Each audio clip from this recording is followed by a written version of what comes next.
length how India's leading brands look at Bharat's new internet users, how the past 18 months or even the whole new range of platforms have managed to drive new internet users to the Indian ecosystem, and how brands look at reaching out to these new internet users. We have with us on the panel today Soumya Kant. She's the founding member at Clovia Fashions. They're a leading brand, and she leads growth initiatives for the brand. We also have with us Abhimanyu Mishra. He's the head of marketing at paperproof.com. And we have Palkush Chawla. He's the head of product and monetization at ShareChat. It's really an honor to have people from the brand side as well as the platform to understand, and all these three platforms, and like even I would say ShareChat as a platform is a brand that these brands have managed to tap onto tier 2 tier 3 markets quite well. So it would be interesting to derive learnings from their experience to understand why regional advertising and marketing is important, and at the same time how that could be that, like how tier 2 tier 3 markets, or as we say semi-urban Indian users can drive the next set of growth for your respective brands and businesses. So welcome Soumya, Abhimanyu and Palkush to the panel. Hi, thank you. Hey, hi. Thanks for the introduction, Nitesh. Yeah. So I think I'll quickly dive into the topic. So as of August 2021, India has about 800 million internet users, and of which about 450 or 500 million users are quite active on social media platforms. So as custodians of leading brands and even platform for that matter, Palkush, like if you guys could answer the first question, which is how do you reach and engage Bharat's new internet users? And each one of you could share your perspective. We could start with Soumya. All right. So today's user is very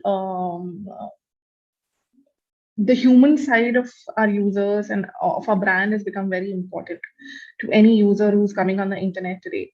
And also that, when a user is connecting on your platform, they're looking for a specific thing, right? So it's become like a whole battle of the thumbs. They're endlessly scrolling and you have to get their attention in that 2 seconds, right? And to do all of that, we use a lot of regional content. One is we use a lot of vernacular content. We also use a lot of memes to connect with our users. The Everything we do at Clovia is centered around joy. So we're very focused on having fun, being happy with the customer, celebrating our success, our failures, everything with the customer. So since everything is centered around joy, every communication that we have, be it on the brand banners, be it on our social pages, be it in our email communication, is centered around joy as a keyword. And having said that, and then we bring the human side of the brand to our customers. So even if we're solving a problem, if we're able to solve it, then also we have fun. If we're not able to solve it, even then we celebrate the failure that, this problem we're not able to solve, and let's just, laugh at it together and move on. So that is something that we do with Clovia. All right. Palkush, you would like to add to that? Yeah, I 100% agree. Like the attention span of new users, especially, is very low. So there is obviously that fight for attention, which people are fighting over. Where we as ShareChat as and Moj bring in a lot of value is that we organize some of this content by default in someone's language, right? So that's what helps a lot of these creators, fade into the experience much better compared to rest of the internet, where they have this content which is regional in nature interspersed in between content which is not relevant for them. So I think the keyword here is relevance for us. Whatever we do as a company, whatever we do as a platform is always around relevance. If you're able to find that relevance from the language point of view, from the cultural context point of view, from what is trending and from what is recent point of view, and if we are able to surface that among millions of content which is out there on the internet and rank it better for our users, then automatically they are more engaged as well as they spend more and more time on our platform. So the keyword here is that how do you make experience of their more and more relevant? And this matchmaking or a ranking problem is a vast problem, both on the supply side and demand side. We have more than what around 250 million users accessing ShareChat and Moj over a month, and we have close to around 2 billion content pieces being surfaced every day. So it becomes a matchmaking problem in the end. We want to do justice as a marketplace, and we want to make sure that we are doing the matchmaking right as a product, and that's what leads to relevance, and that's what leads to engagement. That, and Abhimanyu, how do you, as like, how does Bewakoof reach new internet users? What's the secret sauce for Bewakoof? Yeah, for us, it's it's really important to be present where the audience is. Just something that I found out in the last week, that there's an app called Changa, a regional short video app. We have about 500K followers there. And for us, and we're present around maybe on 25 social platforms, social media platforms. So I think whatever our TG is consuming, and our TG is pretty much split between metro, tier 1, tier 2, and beyond. We have to be there. We have to generate content, and the type of content that goes on YouTube is very different from what would go on a Changa, what would be on a LinkedIn. Instagram and Facebook also have a big difference. Within the platforms as well, the formats that you would do on a story, reel versus a post, etc., would be very different. So I think we've got a good mix.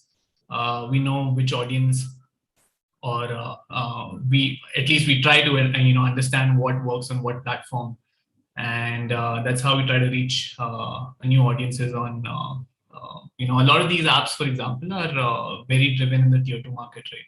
And that's where we're also seeing that growth. Right. So I was reading a report from EY and IVCA, I believe. So they were chalking down some key factors that have contributed to the growth of new internet users. One of them being availability of internet, for sure. The other was, like Palkush pointed, that it was around language. And the third thing was that there has been like a constant effort to make this whole ecosystem better for tier 2 and tier 3 users, internet users. Earlier, they had just 2 or 3 options in terms of platforms, and those platforms were not really enabling them for expression. While these new social apps have opened up content creation for them, have democratized content creation per se. So what are some of the differences you've seen in audiences from urban market for your businesses? And at the same time, like, what are some of the behaviors you must have seen from these tier 2, tier 3 audiences in the past 18 months? Like because I saw that in that very report, again, there was a mention that hundreds of millions of users have started doing more transactions from tier 2, tier 3 cities. And India is slated to have about 250 million new e-commerce users in the next 2 to 3 years. So what are some of the user behaviors you've seen, like in terms of parity? What are some of the user behaviors you've seen from tier 2 and tier 3 markets, and how do you as a brand take those data points, and what is it that you do with that? So, like, Abhimanyu, you could start, and then we could go to others. Or Soumya, if you want to start, you can start. Soumya, you're on mute.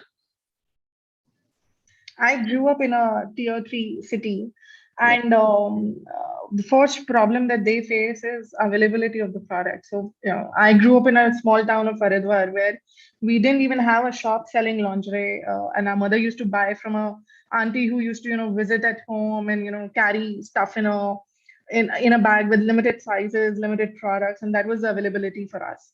So I think one of the biggest reasons why tier 2, tier 3 customers are shifting to internet is for the width, for the variety of options available online.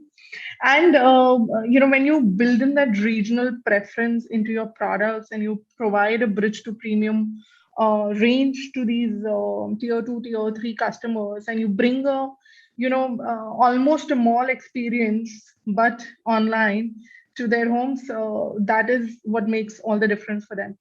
While in a urban customer's point of view, the availability is there even in local markets. in a mall.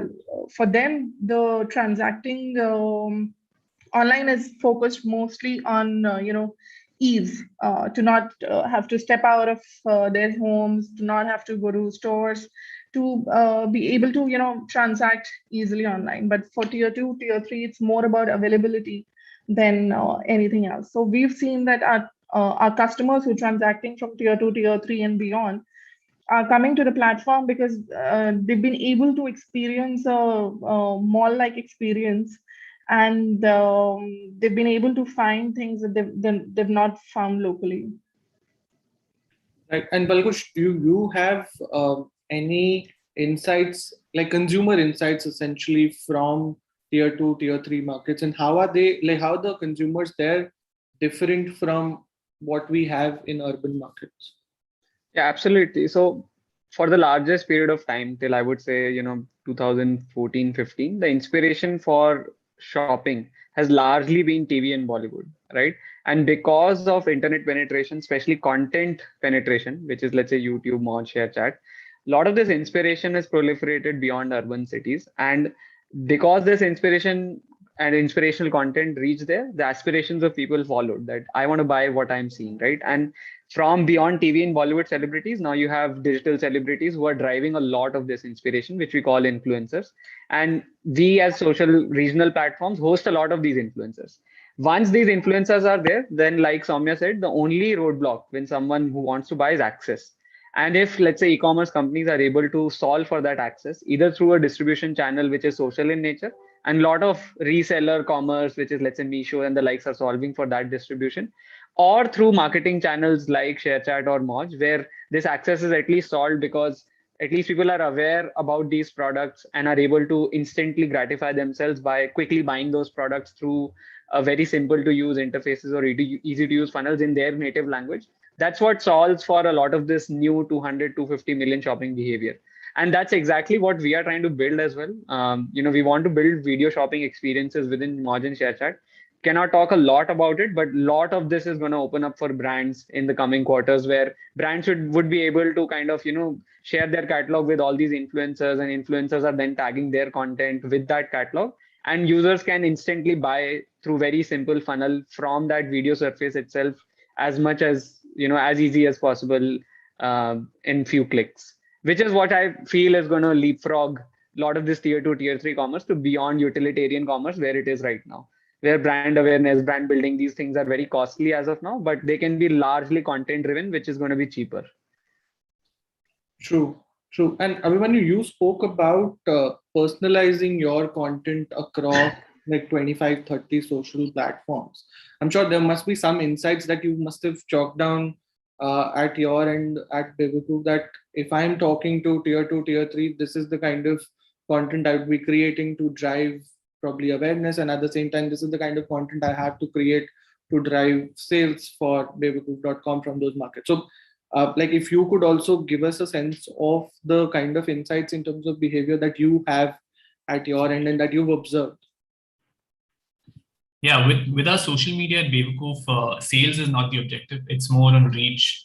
And so we reach out to about 260 million people through social media handles a month. We engage with 8 million people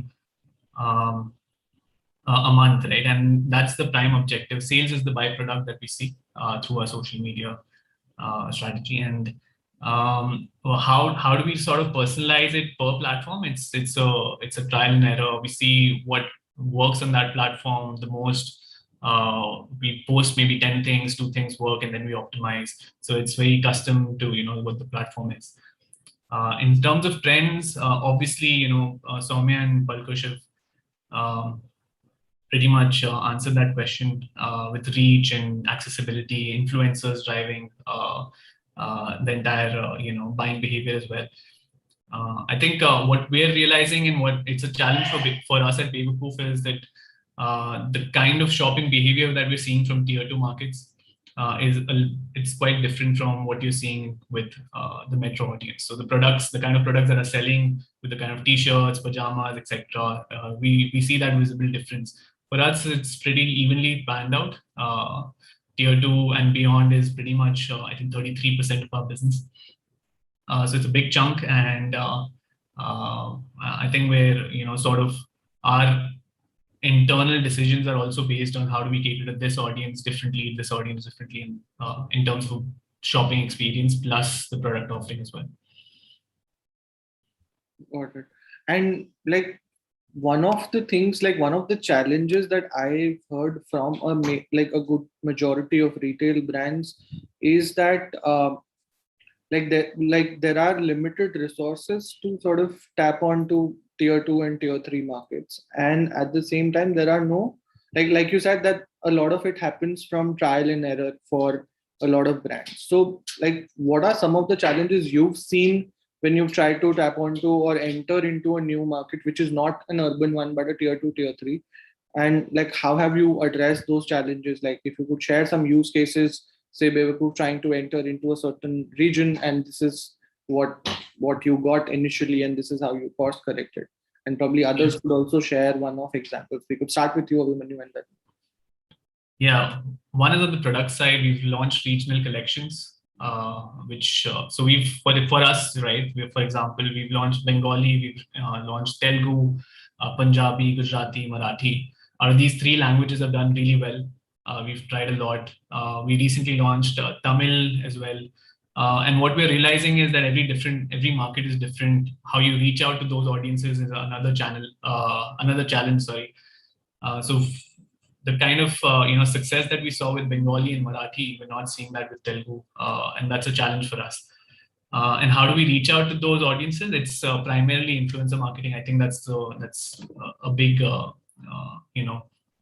low-hanging fruit there. There was an influencer who drove about 3 million views for us on YouTube.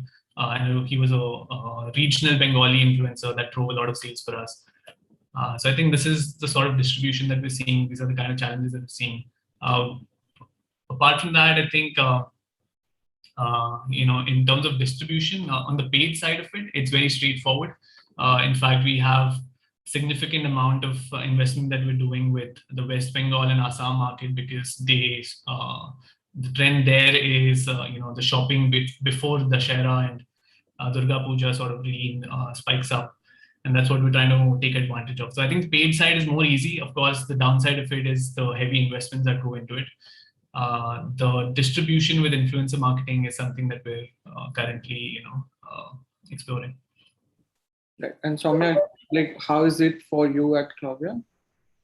So in terms of product, regional insights are, so India as a country is such that every 100 miles, even the color preferences change, the body types change, their festivals change, and hence our selection, whatever we launch is focused around. So if in Gujarat, a lot of colors sell well during Navratri because they want to match it with their outfits.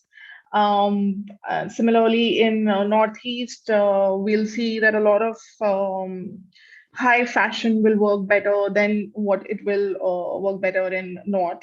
So those kind of regional insights are taken care of while launching our collections.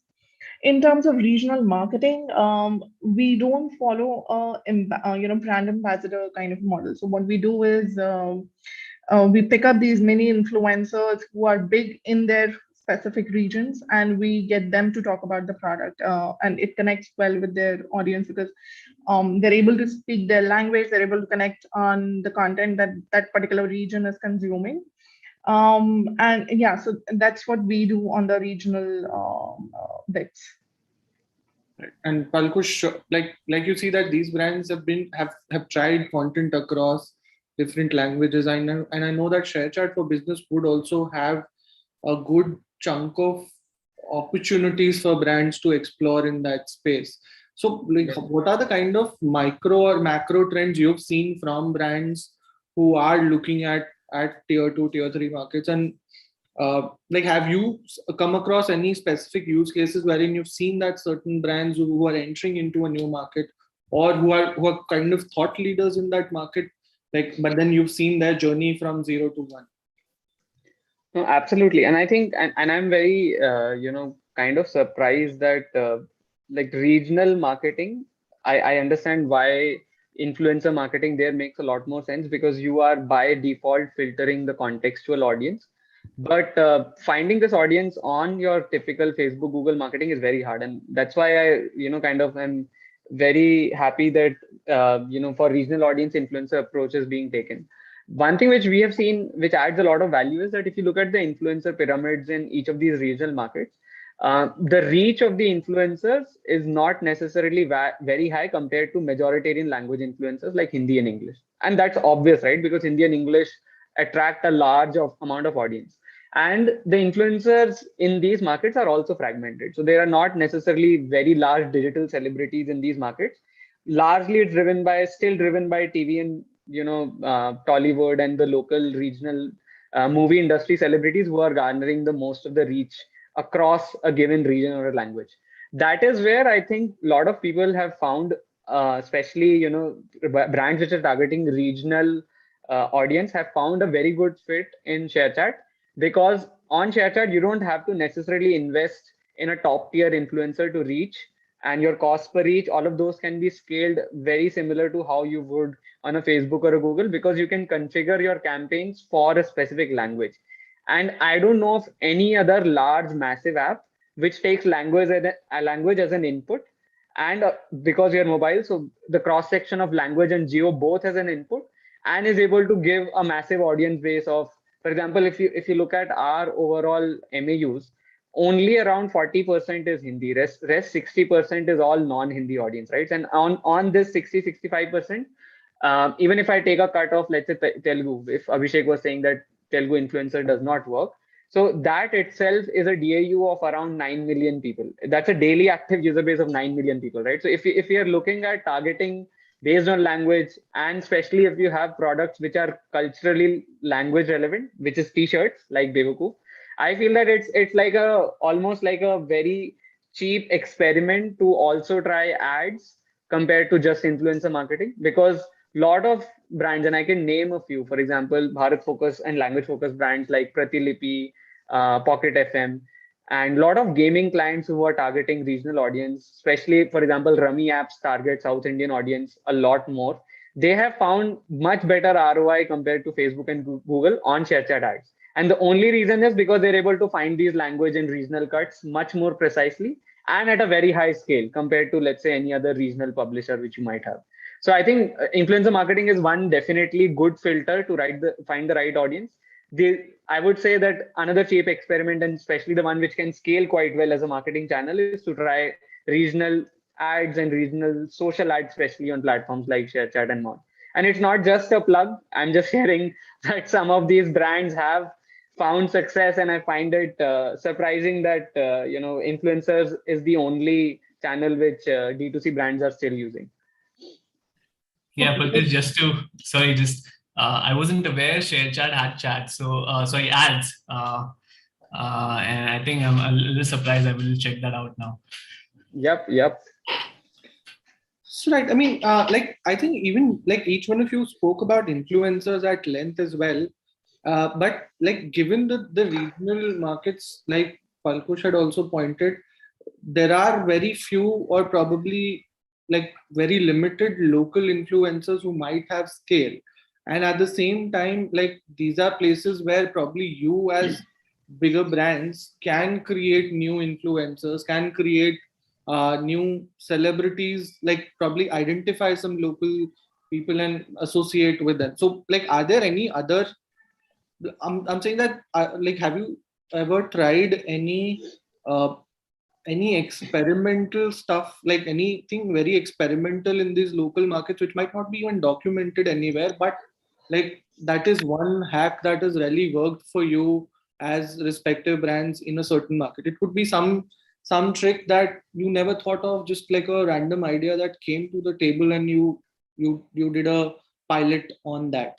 And it could be across mediums as well, not just digital, but say any other medium that you've explored that has really worked well for you guys. Yeah, we've actually, and one thing that's worked on the paid marketing side was we select users who have Facebook or access Facebook in Bengali or Marathi. And then our ads are also in Bengali or Marathi. and we're launching our vernacular versions in November and December. That's given us at par or even higher ROI than our regular ads. That's what. Like, have you even tried regional memes for that matter? Like you were talking about Tamil and We Telugu do. markets. Yeah. And we have a couple of pages as well. We have a Babakoof Telugu that's going on. We have a network of meme makers who publish on other meme pages. So yes, so I think 3 buckets that we sort of have explored, and it's not a lot. We've probably just started. But it is on the meme side, then you have influencers, and then the paid marketing side. So these are 3 things that we've done. Right. And Soumya, for you, like, are there any tricks in the bag that have worked? Like you might not have even thought that this would work as well, but then like that has been sort of a game changer for Clovia? On the brand building front, not on performance marketing, but on the brand building front, we've seen that we did this whole collab and barter with a whole lot of, upcoming influencers who were just, 1,000 followers and such, and really big names in the industry. And we did this whole almost 100 plus women posted wearing Clovia, styled Clovia, made reels about Clovia. And it didn't translate into sales, but it did translate into brand building. A lot of people reached out and said, "Arey, we saw, our friend wearing Clovia. She's just trying to become an influencer. She's just started on Instagram. She's not big yet, but we saw her wearing it, and we thought that Clovia is available here as well."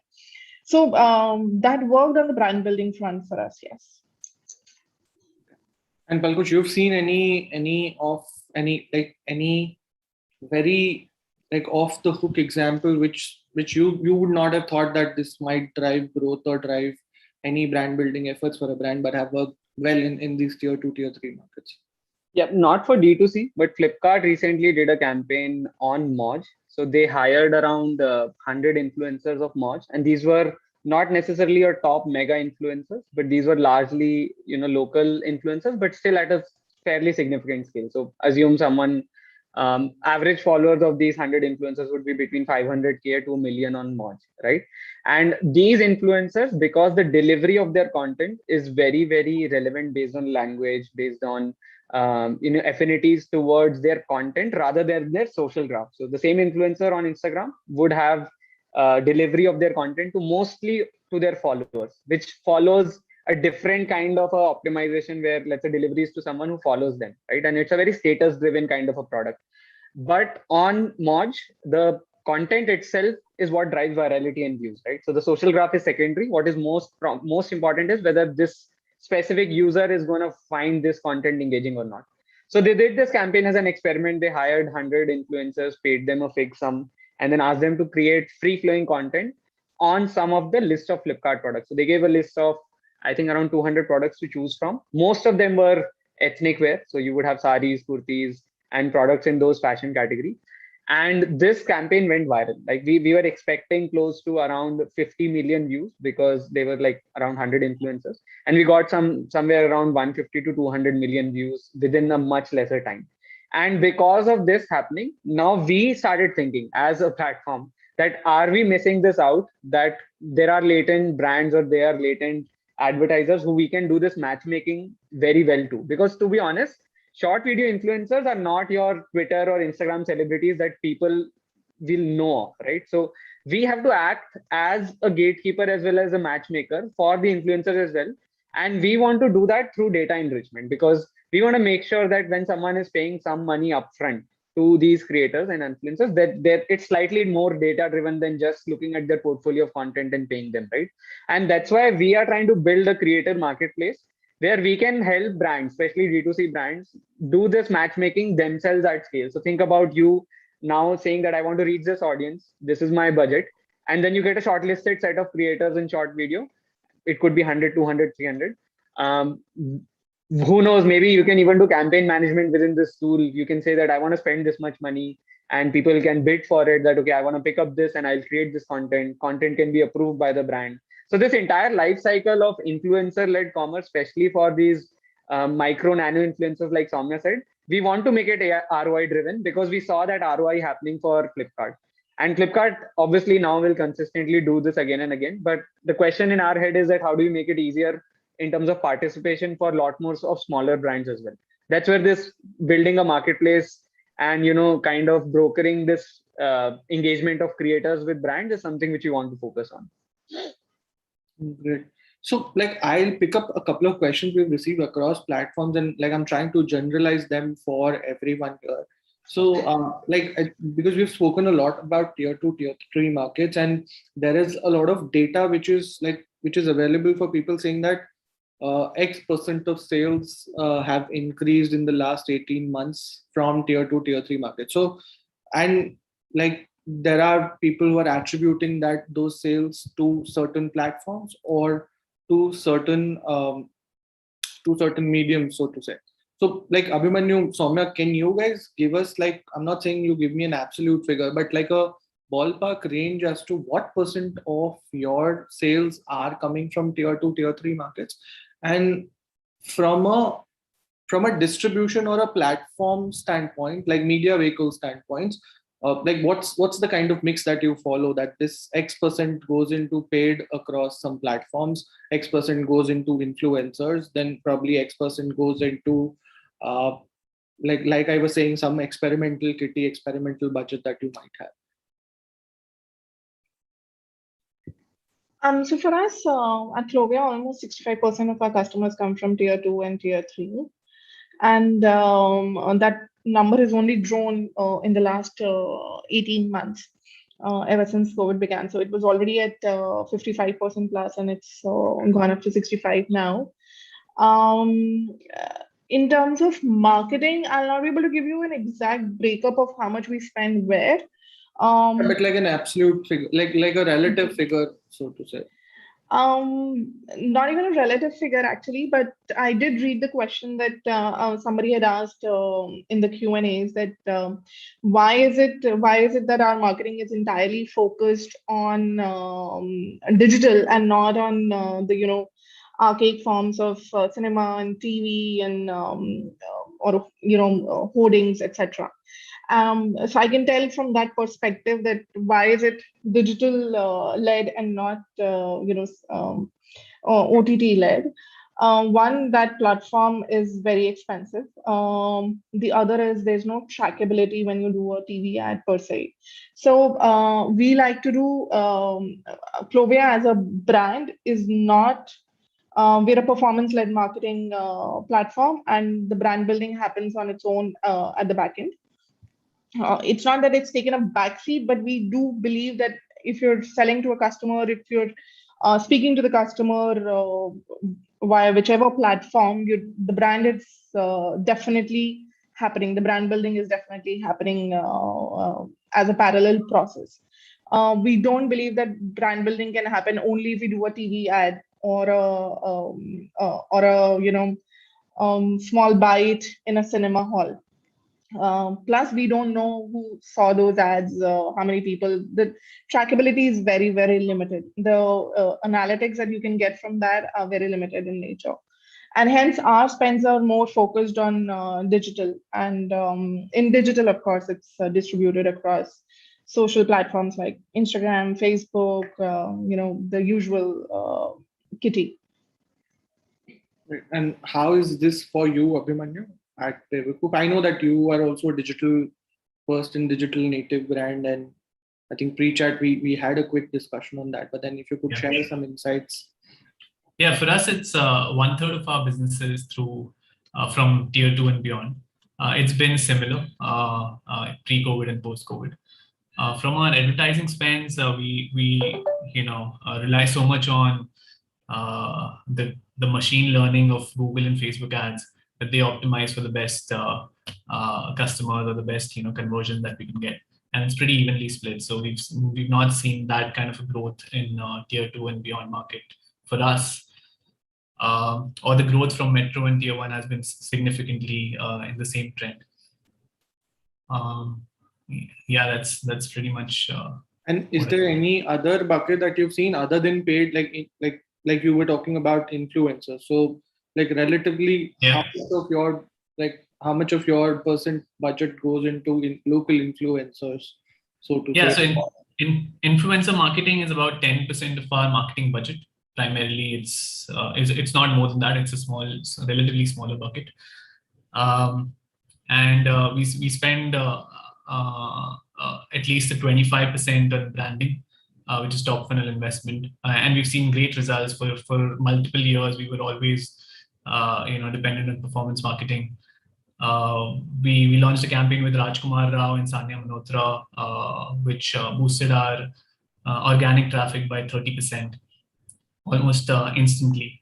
And we've decided, to balance out performance versus brand building accordingly. So we're trying to get to a ratio where we're investing 40% in branding and 60% in performance.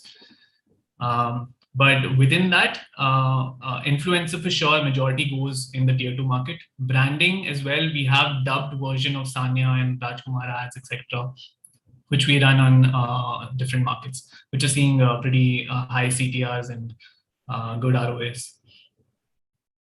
Okay, I think that's an interesting thing that probably I could ask others too, and even those in the chat. What should be an ideal split between performance and branding in terms of spends? Like those who are watching this can share a split, and probably Soumya and Palkush, you could also share that. Ideally, as a brand, like as a D2C or a brand which is digital first, what should be an ideal spend, like split between performance and branding? So I think Abhimanyu said 40% branding, 60% performance. Others on chat can share their opinion, and Palkush and Soumya, if you could also add on.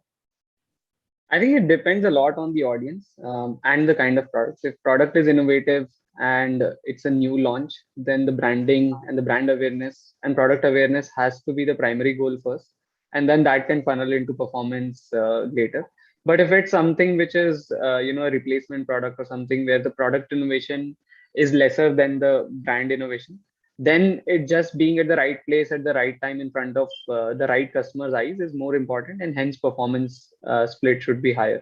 So we have seen both use cases, like new brands trying to I can take an example of maybe a incumbent fantasy game. Their spend is largely split towards 80% performance and 20% branding, because they know that they have had high reach already, versus new upcoming real money game who's trying to build a brand first and is more relaxed in terms of ROI initially, and they do a brand and the kind of properties they buy is also very different. So performance ads we know are more native, more in tune. Branding ads are more splash oriented, where they create high brand recall, and those are the places where you actually leverage influencers and regional creators as well. So we have seen a split based on the kind of brand and their kind of objective on the entire spectrum of 20% branding to 60% branding. And Soumya, what's your thought on that? I think now performance marketing and brand marketing go very hand in hand. There's a very significant overlap between the two. Clovia's, at least historically, we've been focused on performance marketing and not so much brand marketing, and yet we've managed to build a brand with very little money spent. For us, even in future, I think we will keep a split of about 75-25 between performance and brand marketing. Got it. And that again, like I think someone in the comments also mentioned, it a lot of it depends on the life cycle of the brand, where they are at this Absolutely. point. Absolutely, it does. So now we're coming to the most important or the most interesting part of Samosa Talks every time, wherein I take a back seat and I let the panelists ask each other a question. It could be a very specific question to a marketing challenge that you're facing, or it could be something that you want to learn from the other panelists. So who's going to start? I think Soumya, you could start by asking a question to either Palkush or Abhimanyu. So I wanted to ask Abhimanyu, what has been your biggest success and biggest failure? Wow, that's a difficult one. I mean, Just the success part would do. Failure is just for fun. are you talking about me as a individual, or as an individual, or Beku as a No, brand? no. You as a marketer at Bewakoof.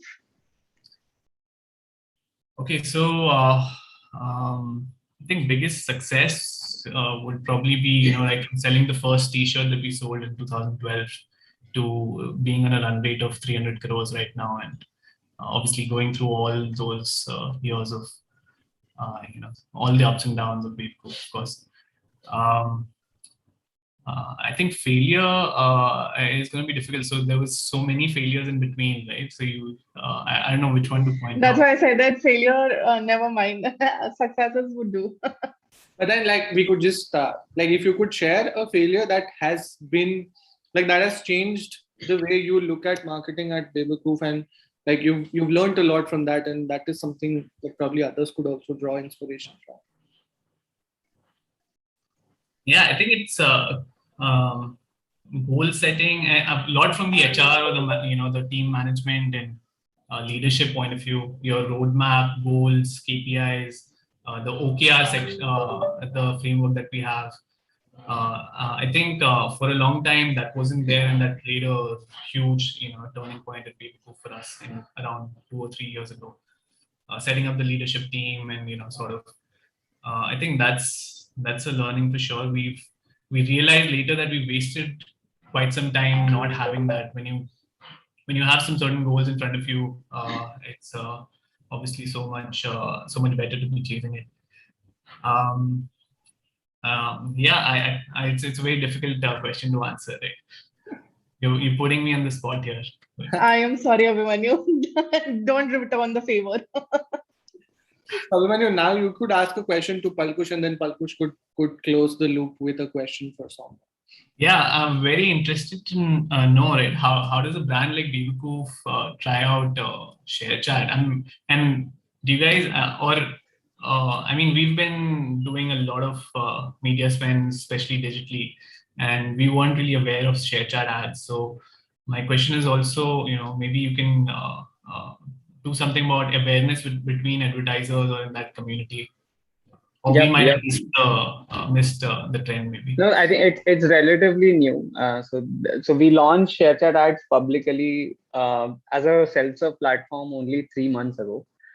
Before that, it's largely driven through our business development team, right? So the product has been in the making for close to 1 year. I've been leading this product development with a team of data scientists, and all the goodness which you get from Facebook and Google with their machine learning algos and relying on them.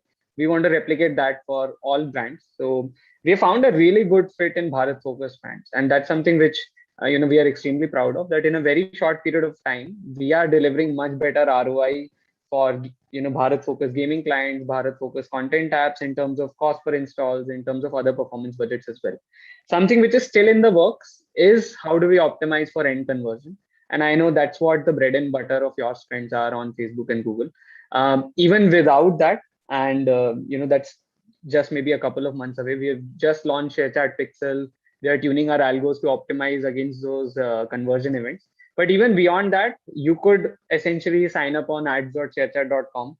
Right now, because we are also building awareness for our platform, we are offering a lot of ad credits to people who are spending beyond a certain amount, and these credits are unlimited, to be honest. And that's one way for us to help you subsidize your costs till our algos and our conversion-led algos especially improve till a point that you can get much better ROI than the competing platforms. So that's where we are. Yeah. And do you have product catalog integrations as well? Yeah, so we have that, but we don't have that on our self-serve. So a catalog manager, all of those products exist, but we so far have only exposed that to large advertisers, especially marketplaces, which I named earlier. For D2C brands, we really want to go that route. In fact, we want to create a full stack storefront for something which you have or which Facebook offers, which is extensible now to WhatsApp. We believe that storefront or having that entire journey within a single surface is the way to go for Bharat audience, because we don't want you to build vernacular websites tomorrow just to make sure that you are closing the loop. If your catalog can be plugged in on our app and we can provide, let's say, simple integration to Shopify if you're using Shopify, or any custom integration if you're using some other platform. Why would you want to lose out that transition loss?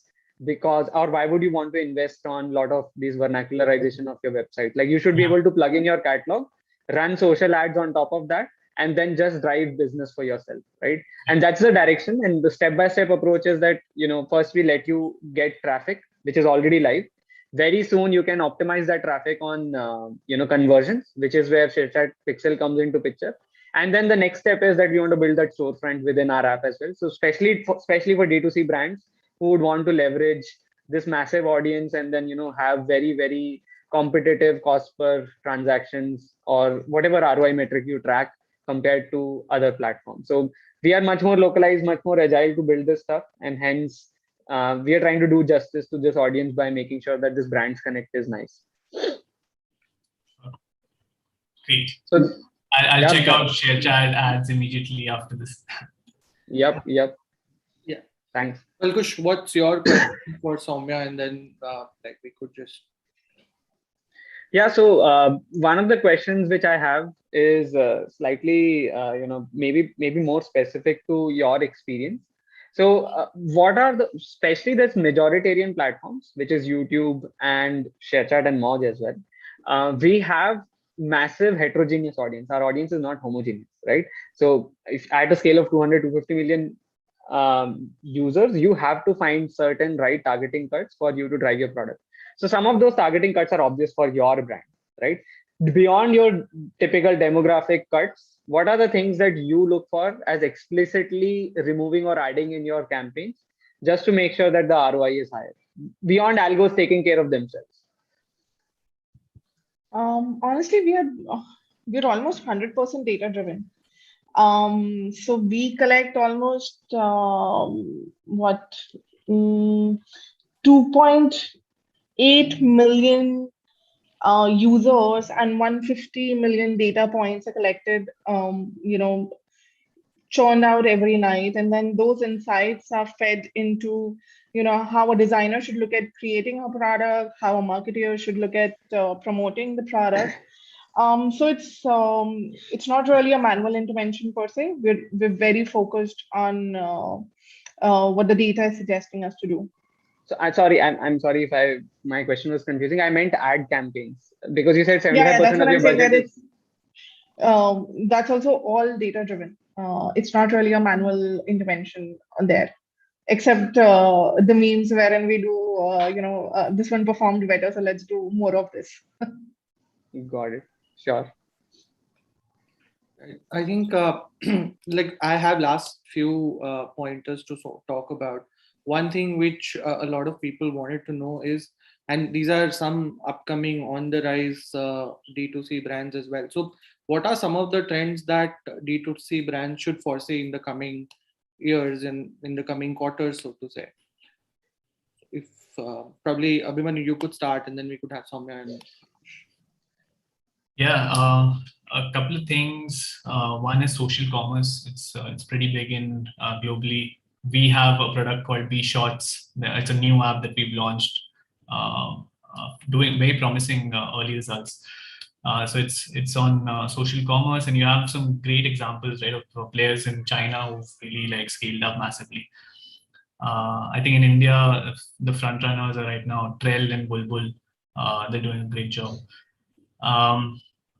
So we see that, and then you'll hear that a lot from the investor community as well, that they're betting on it and calling it the next big thing, etc. Second piece is, of course, regional vernaculars, and I'm sure Palkush and ShareChat are probably the leaders there.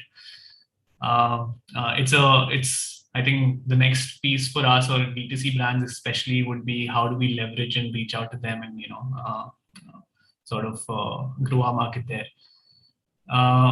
In our response, or something that we're coming up with right now, is a vernacular version of it. We do know that, for example, a 10-15% of revenue for Snapdeal sort of comes from just their Hindi website. So we're trying to also, and we know that the same with Flipkart and Amazon and all these guys, that some of these players have really done it well. So I think that's the second big direction. We're also going with regional. We've seen, in fact, we've surprisingly seen a lot of success with Bengali and Marathi T-shirts and products, which we were not expecting. So we see that we see a lot of scale there with multiple states. These are my top two picks from the next big things. And Soumya, for you? So social commerce is, of course, one that, and we've started this almost 2 years back. It's called the Clovia Partnership Program. It's women selling from home to other, to their friends, to their family. So it's not really like a multi-level marketing. It's more to enable women to sell from home. And we've seen that a lot of people, a lot of males have also joined this program because they're able to communicate, freely amongst their circle. So social commerce is one, and live selling on YouTube. We did a live session on YouTube as a test run, and we got phenomenal response from it. Second is, what Abhimanyu also mentioned, vernacular content. So these are the two key things that we see growing in the next few quarters. And Palkush, what have you identified? Like, what are some of the trends that you've identified? Influencer-led commerce, like ROI-driven influencer campaigns. I think that's one of our big bets already. We are building towards it. The other thing is what both Abhimanyu and Soumya mentioned. It's in the works. So both live and contextual video commerce in a large distribution platform, a short video platform, which is Moj is the leader in that space, makes way more sense than, let's say, intent-driven smaller platform, which are more video shopping led. So with like Bulkul and Thread. So we believe that short video is going to be like YouTube. It's going to be more horizontal than specific. And because of that, this massive use case is going to drive a lot of traffic and a lot of users. And a big cohort of that traffic can be directed towards commerce using live and video. So that's another of our big bets. So yeah, these would be in that order. So influencer-led campaigns and live and video commerce. All right. So that's about it. I think we can wrap up the session with one advice from you guys, like from each one of you, for brands to go deep and wide, because that was the title of the session and people would want to know. And like, I know that deep and wide is something which is again quite deep and wide, but then like one advice, one tip that you would leave for our viewers and for D2C brands.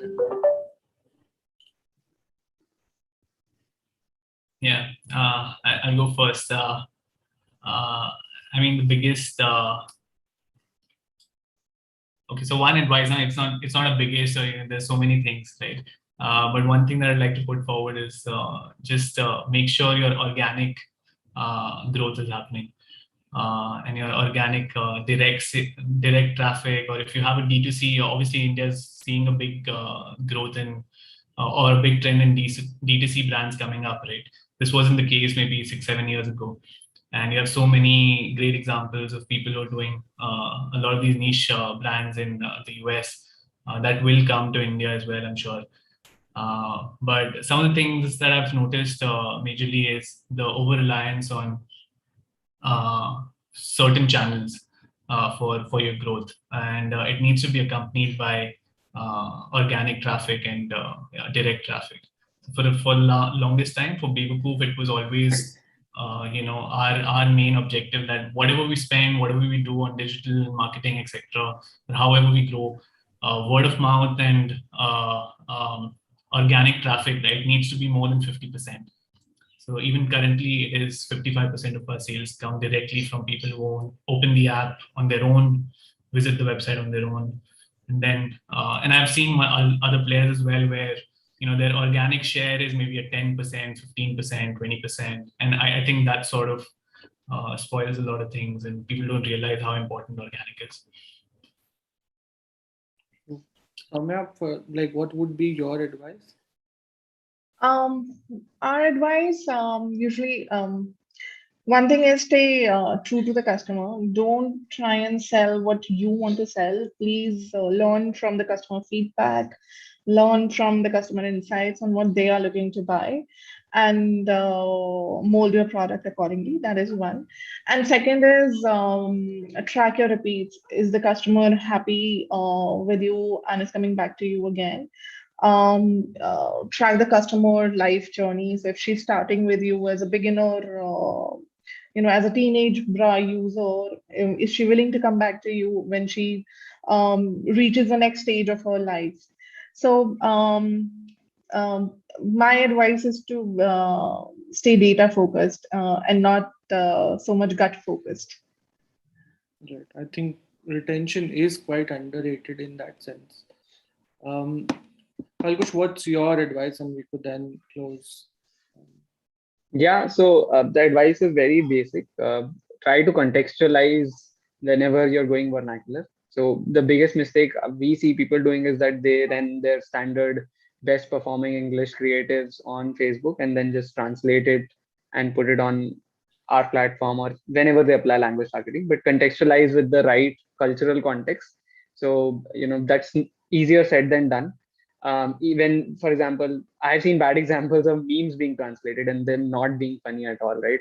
Even that I've seen. So if you can hire a local social media marketer or a local person in your team who understands the language, that's the best case scenario.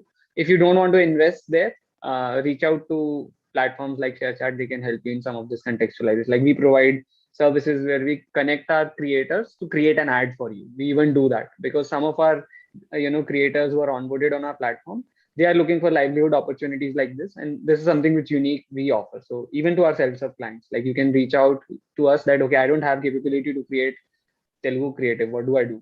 Then we said, okay, that we can connect you to some of our creators who will do this for you. They'll create a nice short video, they'll do a professional job, charge a really small amount for which you will get ROI in probably like a week's time, compared to badly translating an English creative.